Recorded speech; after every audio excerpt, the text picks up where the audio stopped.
Imagine dying in your world and waking up in another, not as a warrior, not as a hero, but as something else entirely, an elf. Her silver hair glowed in the moonlight, her reflection unrecognizable. The hands were slender, delicate, her voice melodic and alien. And yet, inside that graceful body, beat the panicked heart of someone who was never meant to be here. This is the story of how I died, and how I was reborn as an elf. It happened on a Tuesday. Funny, isn't it? You never imagine your last day being so ordinary. The morning smelled like burnt coffee. My boss had sent me 3 passive-aggressive emails before I even got to work. And the subway was as crowded as ever, faces buried in glowing screens, no one daring to look each other in the eye. I was 26, average in every way. No heroic dreams, no tragic backstory, just another anonymous soul drifting in the grey tide of city life. If I had known it was my last day, maybe I would have done something different. Maybe I would have looked at the sky longer. Maybe I would have told my mom I loved her. Maybe I would have smiled at the stranger across from me instead of pretending not to notice. But death doesn't send invitations. I remember the screech of tires, a flash of metal, and pain, blinding, instant, overwhelming. Then silence. When I opened my eyes, I wasn't lying on the asphalt. I wasn't anywhere familiar. Instead, I was floating in a vast white void. No ceiling, no floor, just endless emptiness stretching in all directions. My body was gone. Or maybe it was still there, back on the street, broken and bleeding. A voice echoed in the void, soft, melodic, not quite male or female. Your time has ended, but your journey is not over. I tried to speak, but no sound came out. My words were thoughts, bleeding into the whiteness. Who are you? The voice didn't answer directly. This world is dying. Another must be born. You will cross the veil. You will awaken where your soul is needed most. And then, without warning, I fell. No sky, no ground, just falling, like being dropped through the fabric of reality itself. Colors bled into view. Green, blue, the scent of moss and rain. I gasped, and the voice that came out was not mine. It was higher, softer, almost musical. I opened my eyes to find myself lying beneath an ancient oak. Its branches stretched like arms, filtering sunlight through a canopy of emerald leaves. Birdsong echoed around me, sharp, strange, and unfamiliar. I sat up. My hands caught my attention first. They were slender, pale, the fingers long and delicate, almost fragile. And then, the ears. I reached up, brushing against the pointed tips. My heart stopped. No way. My voice trembled. It was soft, feminine, alien to my ears. I scrambled to my feet, stumbling in the grass. My hair, long, silver white, spilled over my shoulders like a waterfall. This isn't real. I'm dreaming. I have to be dreaming. But the wind was too sharp, the dirt too rough under my bare feet. A stream nearby mirrored my reflection back at me. Large green eyes, angular features, ethereal beauty that could never belong to the clumsy, coffee-stained human I once was. I wasn't me anymore. I was an elf. My chest heaved as I staggered back from the water's edge. Okay, think. Last thing I remembered, the street, the screeching tires, the blinding pain, and then the white void. The voice. You will awaken where your soul is needed most. Did that mean this was it? This wasn't a dream. This was real. My stomach growled, loud, embarrassing, and incredibly human for someone supposedly reborn. Great, I muttered. I'm an elf, and I'm already starving. I scanned the forest. Trees towered like skyscrapers, their trunks thick and ancient. Moss-covered rocks in a soft, green carpet. Strange flowers glowed faintly in the shade. It was beautiful. Too beautiful. Like stepping into the background art of an anime. But beauty doesn't feed you. And I was beginning to realize just how vulnerable I was. The first encounter, a rustle in the bushes, froze me. I crouched instinctively, my bare feet sinking into damp earth. Please be a rabbit. Please be a rabbit. Instead, a girl stepped out.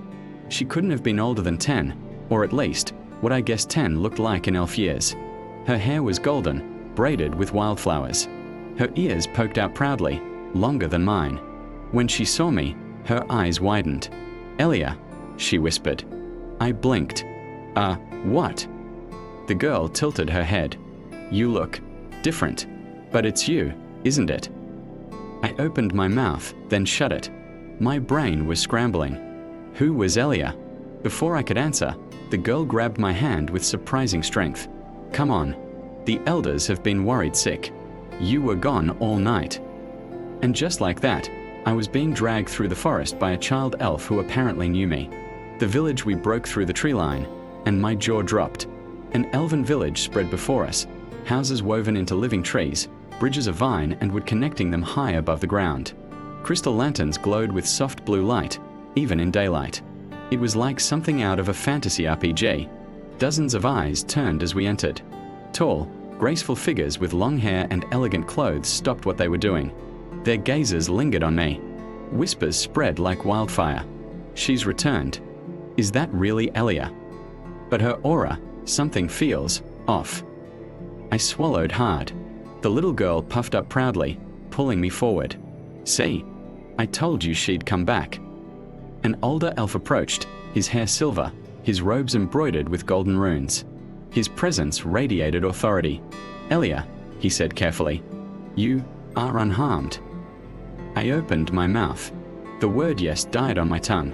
What was I supposed to say? Sorry, the real Ellenya's gone, and now some dead human from another world is renting her body? Instead, I nodded mutely. The elder studied me, eyes narrowing. "There is something different about you," he murmured. "But perhaps the forest has its reasons." A new life, a new name. The villagers led me to a small treehouse, apparently my home.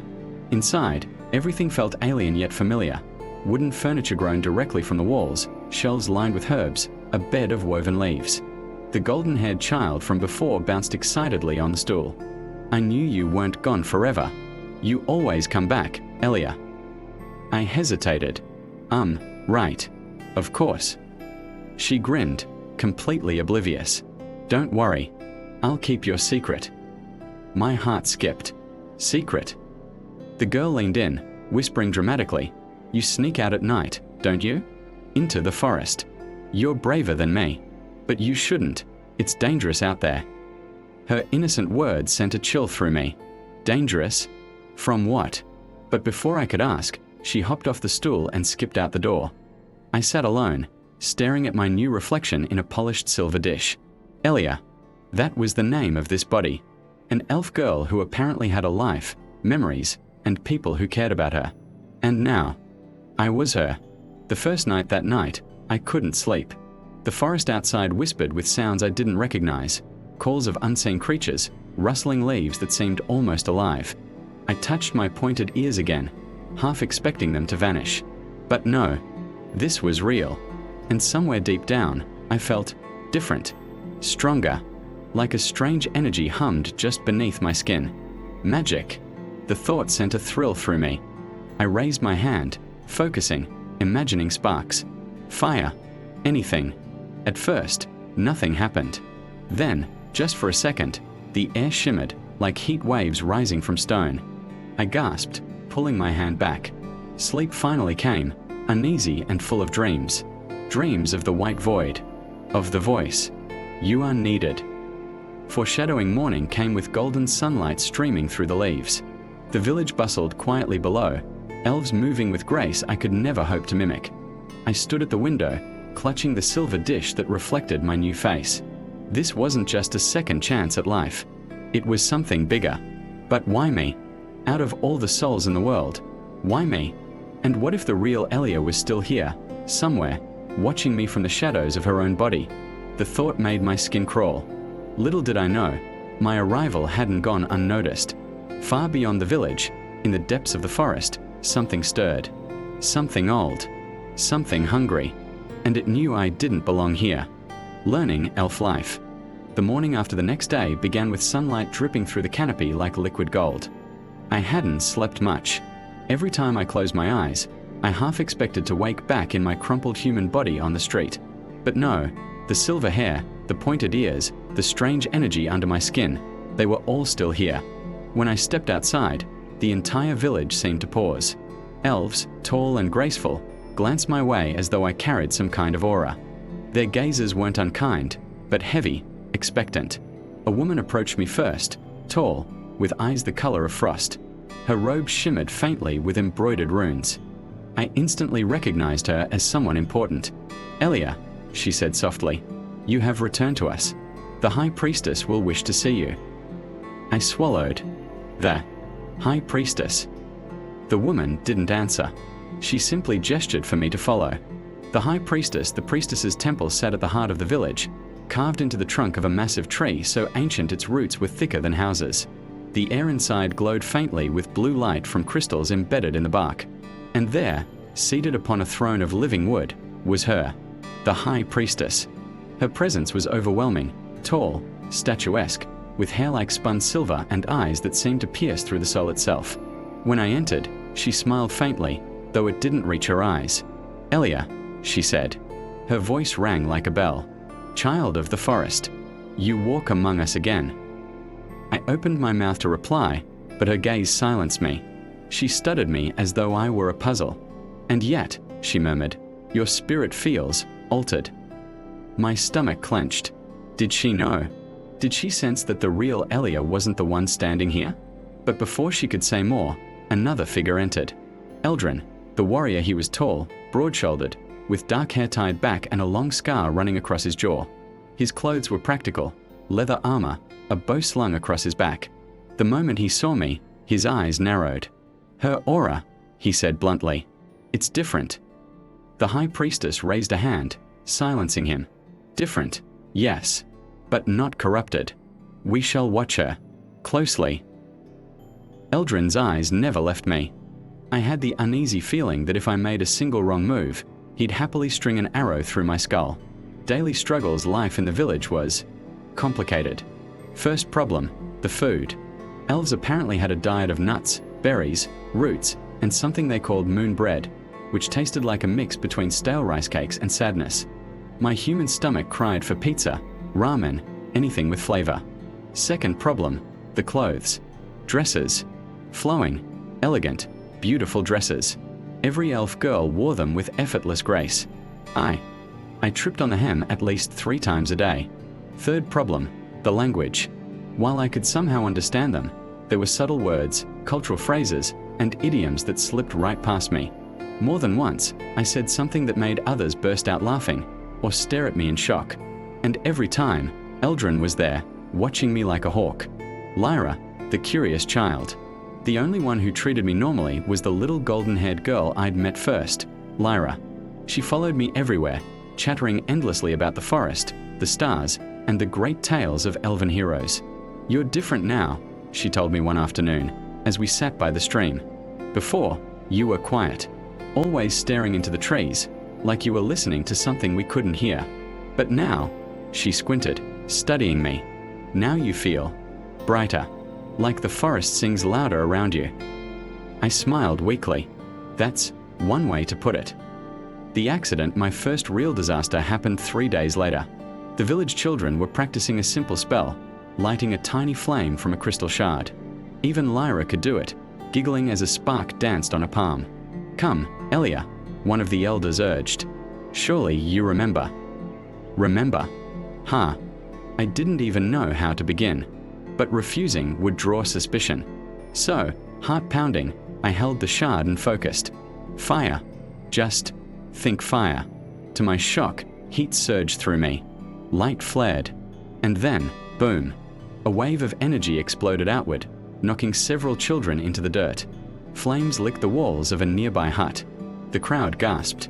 Eldrin had his bow in his hand in an instant. "What was that?" he snapped. I stared at my trembling hands. They were smoking. I don't know. But the High Priestess only smiled faintly, as though she'd expected this. The whispering forest that night, I crept to the edge of the forest. The guilt of the explosion still gnawed at me. And then I heard it. A whisper. Not in words, but in feelings, like the trees themselves were speaking. Calling. I stepped deeper, the air thickening, the shadows shifting. At the base of an ancient tree, my hand glowed faintly, unbidden. and the whisper became clear. You are not Elenya, but you are ours now. I stumbled back, heart racing. The forest itself knew the truth, but before I could process it, a shadow moved in the branches above. A pair of glowing red eyes stared down at me, and I realized I wasn't alone. Cliffhanger, the creature leapt, a blur of darkness and claws. I screamed, instinctively raising my hands. Light burst from my palms, blinding white. The creature shrieked, crashing into the ground and skittering back into the trees. When the light faded, Eldrin was standing there, bow drawn, eyes wide. He lowered his weapon slowly, staring at me as though seeing me for the first time. You, he whispered. What are you? I had no answer, but I knew one thing. This was only the beginning.